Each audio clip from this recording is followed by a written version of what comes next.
ત્યારબાદ તમારી પાસે નેક્સ્ટ જે ટોપિક આવે છે એ ટોપિકની આપણે વાત કરીએ તો તમારી પાસે છે મર્જ સોર્ટ. મર્જ સોર્ટ જે છે એ શું કરે છે આપણે સિમ્પલી ખાલી વાત કરી લઈએ. પ્રોગ્રામ જે છે જ્યારે તમે અહીંયા આવશો ત્યારે તમને એકચ્યુઅલ ઇમ્પ્લિમેન્ટેશન સાથે આપણે જોશું કે મર્જ સોર્ટ કઈ રીતના વર્ક કરે છે. તો કે merge sort first divides the array into equal hairs and then combine them into sorted manners. કે મર્જ સોર્ટ જે છે એ શું કરશે, પહેલાં તો ઇક્વલ પાર્ટમાં એરેને ડિવાઈડ કરશે અને પછી શું કરશે તો કે એરે જે છે એને મોકલશે અને પછી શું કરશે તો કે એની અંદર જે કોઈ પણ વેલ્યુઝ જે છે એને પાસ આઉટ કરશે.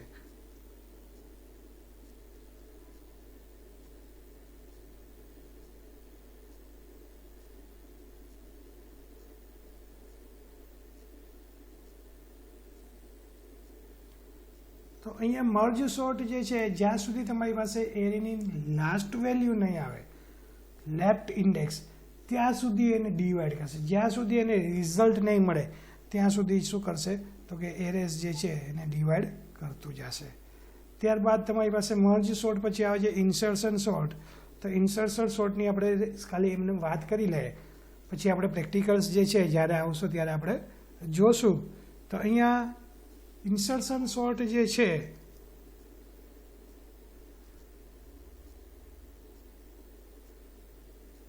ઇન્સર્શન સોર્ટની અંદર શું આવે છે તો કે insertion sort involves the finding right place for given element in the sorted list. કે તમારી પાસે જે સોર્ટેડ લિસ્ટ છે એની અંદર રાઇટ પ્લેસ ઉપર શું કરવાનું છે, એની જે વેલ્યુ છે એ વેલ્યુને મૂકવાની છે. So in beginning we compare the first two element and sort them by comparing them. કે અહીંયા તમારે શું કરવાનું છે, સ્ટાર્ટિંગમાં કમ્પેર કરવાની છે પહેલી બે વેલ્યુને.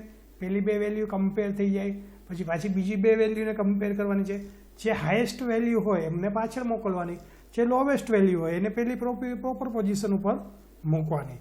Than we pick the third element and find its proper position among the previous two sorted element. કે હવે ત્રીજી વેલ્યુ લેવાની અને ત્રીજી વેલ્યુને પહેલી અને બીજી સાથે કમ્પેર કરવાની. જો ત્રીજી વેલ્યુ નાની હોય તો પહેલાંય પોઝિશન ઉપર આવશે અને બીજી અને ત્રીજી વેલ્યુને ચેન્જ કરશે. તો આ રીતના તમારે શું કરવાનું છે, કમ્પેર કરવાની છે અલગ અલગ વેલ્યુને અને પછી રિઝલ્ટ જે છે એ ઇન્સર્શન સોર્ટ ઉપર ફાઇન્ડ આઉટ કરવાનું છે. This way we gradually go on adding more elements to the already sorted list by putting them in their proper position. કે આ રીતના તમે સોર્ટિંગ એલ્ગોરિધમ્સ જે છે એને એની પ્રોપર પોઝિશન ઉપર તમે મૂકી શકો છો. ત્યારબાદ તમારી પાસે આવે છે સિલેક્શન સોર્ટ. તો સિલેક્શન સોર્ટની અંદર પણ એવું જ કંઈક છે.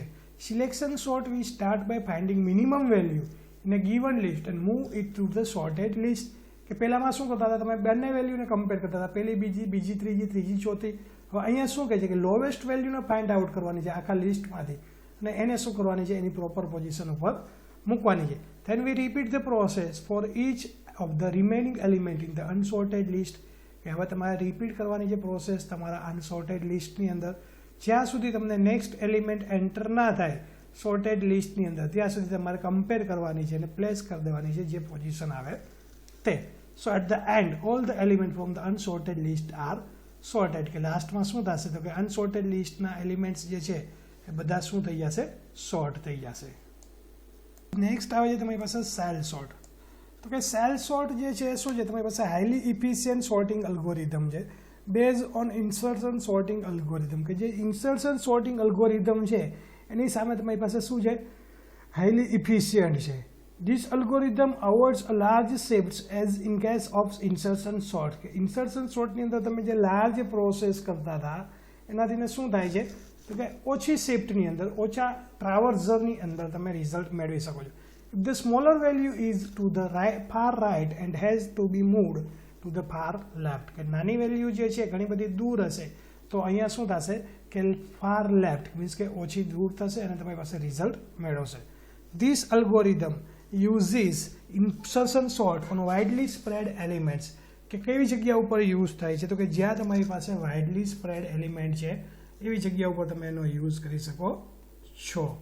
First to sort them and sorts the less widely space elements. કે તમારે હવે શું કરવાનું છે તો ફર્સ્ટ તમારે જે લેસ વાઇડલી સ્પ્રેડ એલિમેન્ટ જે છે એને પણ તમારે ટ્રાવર્સ કરવાના છે. This spacing in term as intervals, કે આવી જે સ્પેસિંગ છે એને શું કહેવામાં આવે છે, ઇન્ટરવલ તરીકે ઓળખવામાં આવે છે.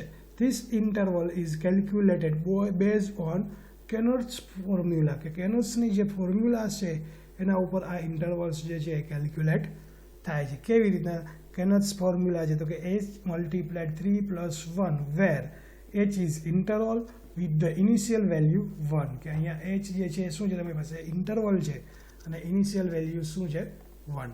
This algorithm is quite efficient for medium-sized data sets. Its average and worst case complexity of this algorithm depends on the gap sequence of the best known ON, where n is the number of items, and worst case space complexity of ON. કે algorithms જે છે એ તમારી પાસે medium size કે average data structure છે એના ઉપર વર્સ્ટ કેસ કોમ્પ્લેક્સિટી એલ્ગોરિધમ્સ જે છે ડિપેન્ડ છે, કે જે શું કરે છે એની સિક્વન્સ જે છે ON દેટ મીન્સ કે ઓ પોઝિશન nth નંબર સુધી તમારી પાસે શું થશે, કોમ્પ્લેક્સિટી જે છે ફાઇન્ડ આઉટ કરશે અને પછી શું કરશે, સેલ સોર્ટ જે છે વર્ક કરશે. તો અહીંયા શું કહે છે, how cell sorts works. Let's consider the following example to have an idea how cell sorts work, કે સેલ સોર્ટ્સ કેવી રીતના વર્ક કરે છે એનું એક એક્ઝામ્પલ્સ આપ્યું છે. We take the same array we have used in our previous example. For example, the easy of understanding, we take the interval of 4, કે 4 ના શું કહેવાય છે ઇન્ટરવલ લીધા. Make a virtual sublist of all values located in the interval of 4 position. Here values are, કે તમારી પાસે જે એરે છે એ એરેની 4 વેલ્યુ જે છે એનું શું કર્યું, તો કે સબલિસ્ટ ક્રિએટ કર્યું. અહીંયા એ સબલિસ્ટ ક્રિએટ થઈ ગયા પછી શું કર્યું, તો કે 35, 14, 33, 19, 42, 27, 10 and 14 સબલિસ્ટ ક્રિએટ થઈ ગયું. હવે શું કરે છે, તો કે we compare value in sublist and swap is necessary in original array. After the swap new array use like this, કે અહીંયા તમારી પાસે 14 વેલ્યુ જે છે એને હવે સ્વેપ કરે છે, તો કે 14, 35, 14, 19, 27, 44. then after શું કર્યું, 10, 35, 42 and 33. તો આ તમારી પાસે શું કર્યું, એરે જે છે એને એક એક ઇન્ટરવલના ગેપથી લિસ્ટ ક્રિએટ કર્યું. વળી પાછી સેમ પ્રોસેસ જે છે એક્ઝિક્યુટ કરે છે. 14, 19 જે આ તમારી પાસે નવું લિસ્ટ આવ્યું એમાંથી પાછી 4 ઇન્ટરવલ્સ જે છે એની પેર ક્રિએટ કરી અને એને સ્વેપ કરે છે. તો પહેલાં તમારી પાસે 14 એઝ ઇટ ઇઝ રહેશે, ત્યારબાદ શું આવ્યું, તો કે 19, ત્યારબાદ 27, 10, 35, 33, 42 અને 44. તો આ શું થયું, તો કે સ્ટેપ બાય સ્ટેપ તમારો ટેસ્ટ જે છે જે તમારી પાસે રિઝલ્ટ વેલ્યુ છે શોર્ટની એને શું કરે છે, ડેપિકેશન કરે છે અને પછી તમારી પાસે રિઝલ્ટ જે છે એ તમારી પાસે જુઓ આખે આખું તમારી પાસે ચેન્જ થઈ અને રિઝલ્ટની વેલ્યુ છે એ તમને મળે છે. તો આ શું છે, તમારી પાસે સેલ સોર્ટ આ રીતના વર્ક કરે છે. ત્યારબાદ તમારી પાસે નેક્સ્ટ પોઈન્ટ છે હેશ ટેબલ, એની વાત કરીએ. હેશ ટેબલની વાત કરીએ તો હેશ ટેબલ જે છે એ શું છે, તમારી પાસે એક ટાઈપનું ડેટા સ્ટ્રક્ચર છે કે જેની અંદર શું કરશો, તો કે એડ્રેસ જે છે તો ઇન્ડેક્સ વેલ્યુ જે છે જે ડેટાની એને શું કરવાની છે, જનરેટ કરવાની છે ફંક્શનનો યુઝ કરીને. દેટ મીન્સ કે હેશ ફંક્શનનો યુઝ કરવાનો છે. That makes accessing the data faster as index value behave as the key or the data value. કે શું કરશે, તમારો ડેટા જે છે એને એક્સેસિંગ ફાસ્ટર બનાવશે જો એની પાસે કી વેલ્યુ હશે ડેટાની તો. In other words, hash table stores key value pair but they key generated through a hashing function. કે બીજા વર્ડ્સની અંદર આપણે કહી શકીએ કે હેશ ટેબલ જે છે એની અંદર કી વેલ્યુ જે છે એની પેર જનરેટ થશે, પણ કેવી રીતના, તો કે હેશ ફંક્શનનો યુઝ કરી અને કી વેલ્યુ જે છે જનરેટ થશે.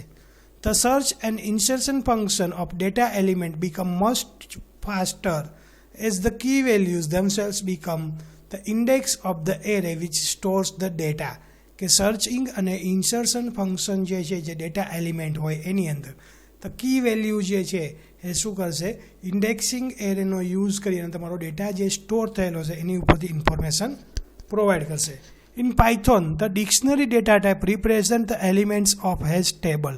કે પાયથોનની અંદર જે ડિક્શનરી ડેટા ટાઈપ જે છે એ સિમ્પલ તમે રિપ્રેઝન્ટ કરી શકો કે આ તમારી પાસે હેશ ટેબલ છે. The key in the dictionary satisfies the following requirement, કે તમારી પાસે જે ડિક્શનરી છે એ ડિક્શનરીની અંદરની જે કી છે એ તમારી પાસે જે નીચે આપેલી રિક્વાયરમેન્ટ્સ છે એ સ્પેસિફાઈડ થાય છે. The key of the dictionary are hash table, કે કી જે છે ડિક્શનરીની અંદર એને તમે હેશ ટેબલ કહી શકો છો. they are generated by hashing function which generates a unique result for each unique value supplied to the function. કે અહીંયા શું કહે છે કે જે કી છે તમારી પાસે ડિક્શનરીની અંદર એને તમે હેશિંગ ફંક્શન તરીકે રિપ્રેઝેન્ટ કરી શકો છો, કારણ કે કી જે છે એ શું છે તમારી પાસે unique. The order of data element in a dictionary is not fixed, કે ઓર્ડર જે છે એ તમારી પાસે ફિક્સ નથી. We see the implementation of hash table by using a dictionary data type as below, કે નીચે તમારી પાસે એક ડિક્શનરી ડેટા ટાઈપ આપી છે અને એનો યુઝ કરી અને હેશ ટેબલની અંદર એનું ઇમ્પ્લિમેન્ટેશન કેવી રીતના થાય એ આપણે જોશું.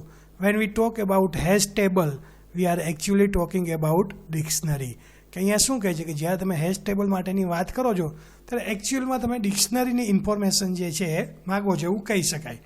While an array can be used to construct a hash table, array index its state element using integers, કે array index જે છે એ પણ તમે ઇન્ટીજર્સની અંદરથી અહીંયા ફાઇન્ડ આઉટ કરી શકો છો. If we want to store the data and use keys other than integers such as string, we may want to use dictionary, કે તમારે બીજા કોઈ પણ ડેટા સ્ટોર કરવા છે તો એવા ટાઈમ ઉપર પણ તમે ડિક્શનરીનો યુઝ કરી શકો છો. Dictionaries in Python are implemented using hash table, કે પાયથોનની અંદર તમે જે ડિક્શનરીઝ ક્રિએટ કરો છો એ પણ તમે હેશ ટેબલનો યુઝ કરી અને ઇમ્પ્લિમેન્ટ કરી શકો છો. It is an array whose index are obtain using hash function on the keys, કે તમારી પાસે એરે છે કે જેની અંદર તમે ફંક્શનનો યુઝ કરી અને શું કરી શકો છો, હેશ ફંક્શનનો યુઝ કરીને કી જે છે તમે ડિફાઇન કરી શકો છો. તો અહીંયા જુઓ તમારી પાસે એમ્પ્ટી ડિક્શનરી આપી છે like this, D is equal, અને હવે શું કર્યું તો કે એ બી સી, અને અહીંયા શું આપી એમણે એલિમેન્ટ આપ્યા 1 2 3, તો એ નંબરની ઇન્ડેક્સ, બી નંબરની અને સી નંબરની ઇન્ડેક્સ જે છે અહીંયા ચેન્જ કરી છે. જો it is a structure with key and value, key that means ABC અને value that means 1 2 3 pair, the key is equal value. તો અહીંયા string use index the hash table the is called key, કે the જે છે એની અંદરની જે value છે શું છે, કી છે. To access the data structure in table we need to know the key be, કે તમારી પાસે જો કીની ઇન્ફોર્મેશન હશે કે બી ઉપર શું છે તો તમને 2 નંબરની વેલ્યુઝ જે છે એ તમને રિપ્રેઝન્ટ કરશે. How we look through the hash table D dot keys ને પ્રિન્ટ કરાવશું, એટલે જે કોઈ પણ ઇન્ડેક્સ છે એ તમને પ્રિન્ટ કરીને આપશે. If you want the print key and value pairs, જે રીતના આપણે ડિક્શનરીની અંદર પ્રિન્ટ કરાવતા હતા એ રીતના જ અહીંયા તમે પ્રિન્ટ કરાવી શકો છો. તો આટલી વસ્તુ જે છે એ શું છે તમારી પાસે યુનિટ નંબર 2ની અંદર. અહીંયા તમારી પાસે યુનિટ નંબર 2 જે છે એ ઓવર થાય છે. તમારી પાસે 4 પ્રોગ્રામ જે છે એ યુનિટ નંબર 2માંથી બાકી છે. કયા 4 પ્રોગ્રામ છે તો કે સર્ચિંગ અલ્ગોરિધમના જે 4 પ્રોગ્રામ્સ છે જે અલગ અલગ ટાઈપના સર્ચિંગ થાય છે, ઇન્સર્શન સર્ચ, ત્યારબાદ અલગ અલગ ટાઈપના જે સર્ચિંગ અલ્ગોરિધમ્સના પ્રોગ્રામ જે અહીંયા સ્પેસિફાઈડ કરવામાં આવેલા છે એ જ પ્રોગ્રામ્સ જે છે એ તમારી પાસે બાકી છે. એ પ્રોગ્રામ જો આપણી પાસે ટાઈમ હશે ને તમે અહીંયા આવશો ત્યારે કરાવી દઈશ, અધરવાઇઝ પછી ઓનલાઈન આપણે પ્રોગ્રામ્સ જે છે જો બીજો કોઈ ઓપ્શન નહીં હોય તો આપણે ચેક કરશું અને એ પ્રોગ્રામ્સ જે છે એને ઇઝીલી આપણે અન્ડરસ્ટેન્ડ કરશું કે આ પ્રોગ્રામ્સ જે છે એ કઈ રીતના વર્ક કરે છે. અહીંયા તમારી પાસે યુનિટ નંબર 2 જે છે એ ઓવર થાય છે. નેક્સ્ટ લેક્ચર્સની અંદર આપણે યુનિટ નંબર 3 જે છે એ ઓવર કરશું.